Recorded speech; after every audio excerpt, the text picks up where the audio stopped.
Okay.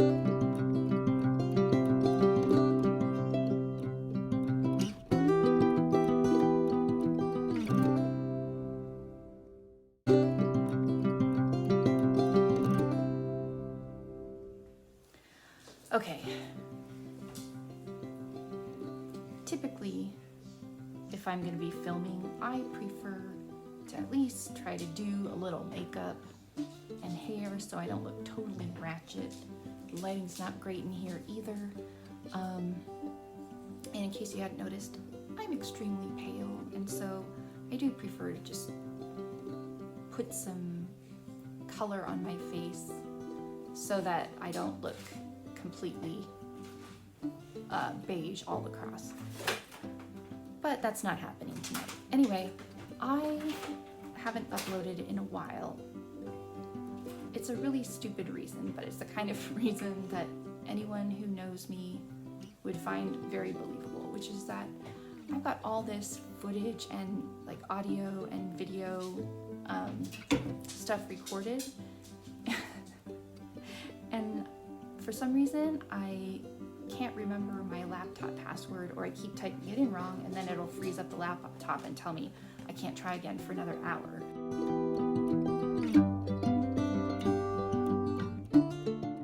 So I haven't been able to get in and edit or upload any of that. So I'll try with what I've got here.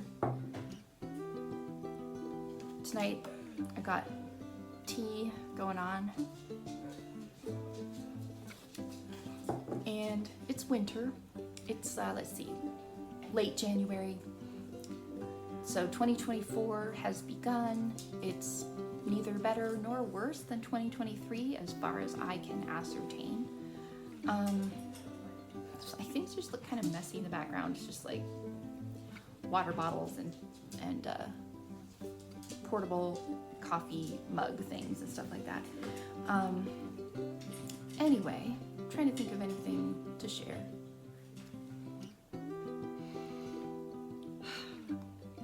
So recently I've been having an itchy nose. No, recently I've been indulging in a hobby of watching videos on YouTube, and kind of more specifically, I watch a lot of different stuff. The algorithm does not know what to do with me. I've got like cute kitten videos, shark attack videos, videos about fashion, history, military history, ancient history, things like that.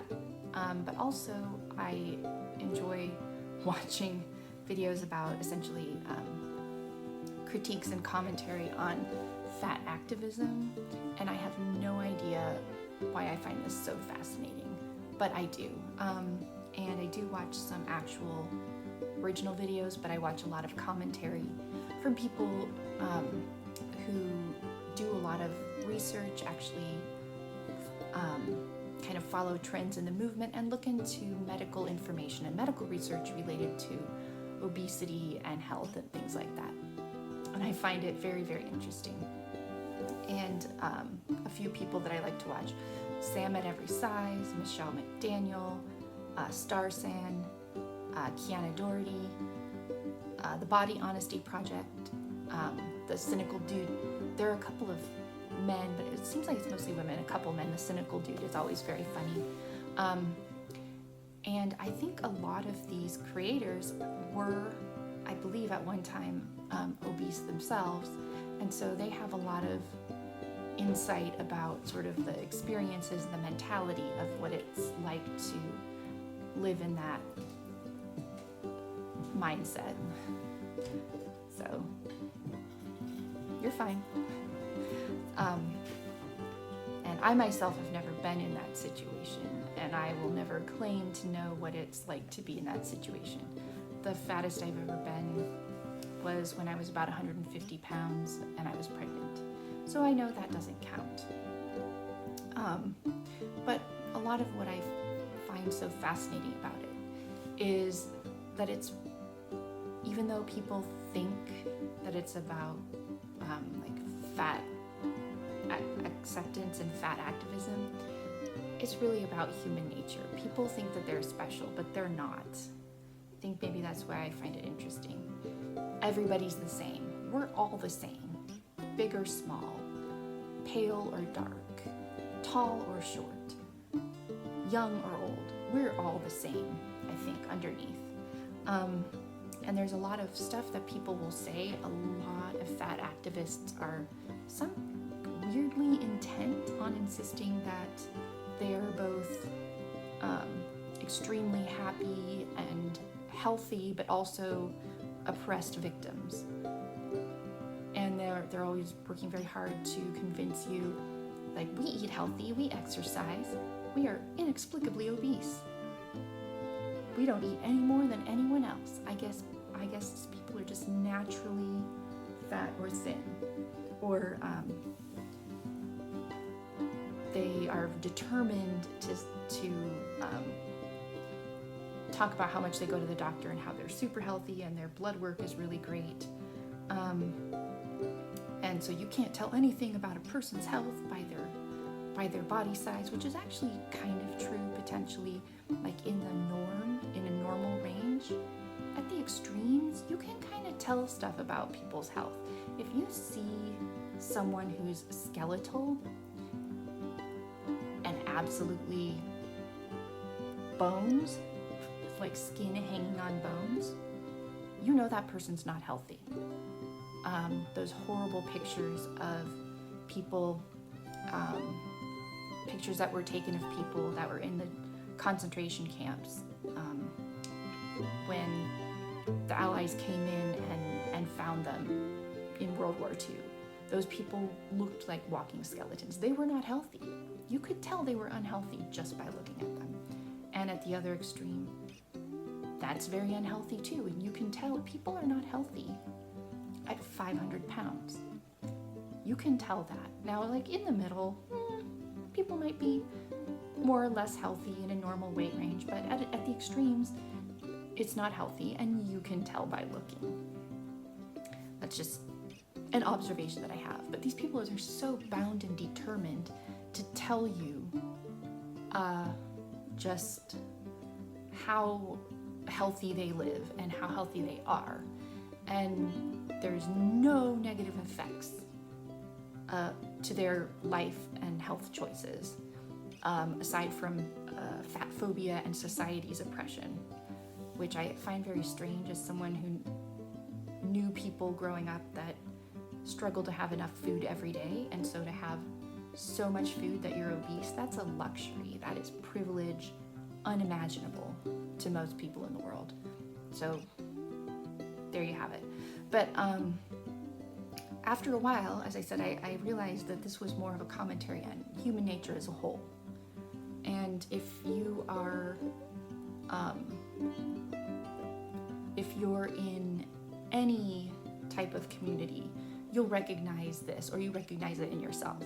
So when I was looking at just all the different videos that people post and the comments that they make, I was really struck by how much people have to lie to themselves and to other people. And in fact, one of the creators that I watched, Lydia at the Body Honesty Project, she focuses on honesty, and she actually has a video where she talks about lies we tell ourselves and lies we tell each other. And it's lies like, I don't eat that much at all. Well, people aren't actually realistically tracking the calories that they eat. They don't realize how much they eat. Or they just pretend to themselves they didn't eat that much, and they tell other people that they didn't eat that much, but they really did. And the cynical dude always says, like, oh, you don't eat anything, but somehow you're gaining weight? Somehow you violated the laws of physics? How's that work? You can't violate the laws of physics. You can't violate reality. But then I had to acknowledge to myself, I'm no different than they are. It would be tempting for me to think that I'm better than them, but I'm actually not. The main difference is that what I'm lying to myself or to other people about is not food, most likely. But there's got to be something So it kind of hit me pretty heavily earlier this week when I was watching some videos and thinking about it, and I realized, oh, this means something for me too. I shouldn't just treat it like entertainment. I should treat it as a lesson to be learned. What am I lying to myself about? What am I living with that I'm lying to other people about? And when you have an unhealthy lifestyle or an eating disorder, I mean, those are actually based usually in mental issues and emotional issues. And it's just that the effects are seen physically on our bodies, but we've all got issues. And I have to ask myself, what mental and emotional issues am I dealing with that are affecting me? Maybe you can't see them on my body, but where else are they showing up in my life? Food for thought. Things for all of us to think about.